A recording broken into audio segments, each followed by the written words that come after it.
New majorities in the House and Senate, Democrats want to raise the federal minimum wage to $15 an hour, saying they can pass their bill with or without Republican votes.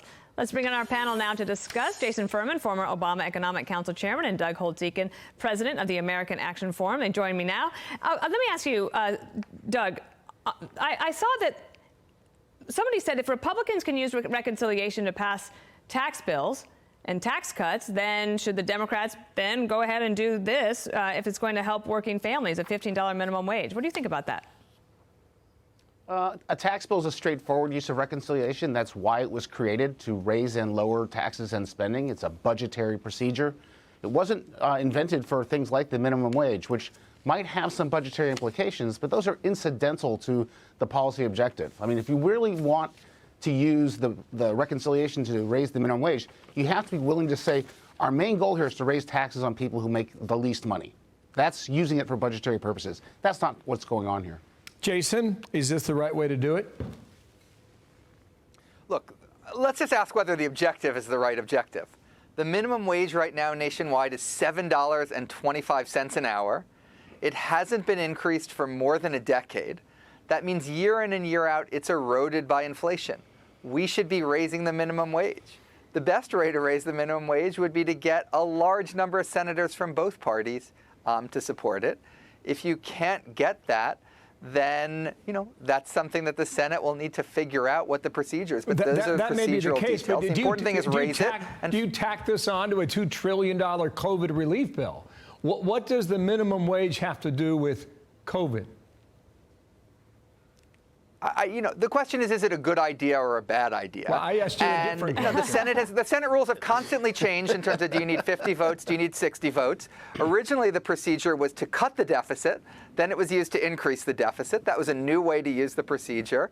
This would be a new way, too. I don't think that matters as much as, do you think it would help people to raise it? And some modest increase phased in, I think would help. Doug, but there are real-life complications to this for business owners and for people. Sure. We do need to increase jobs. Is this the way to do it?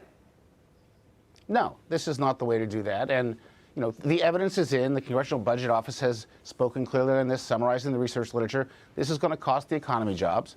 And in this moment, when we're trying to recover from a deep downturn, it's a terrible moment to do this. We know whose jobs are going to get lost.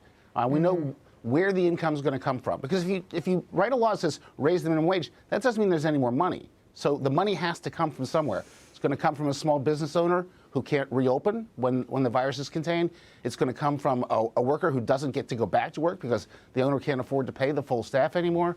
It's going to be taken away from those who are the worst off. And that's a terrible way to redistribute. What about Jason's point about it being stuck for 10 years at $7.25?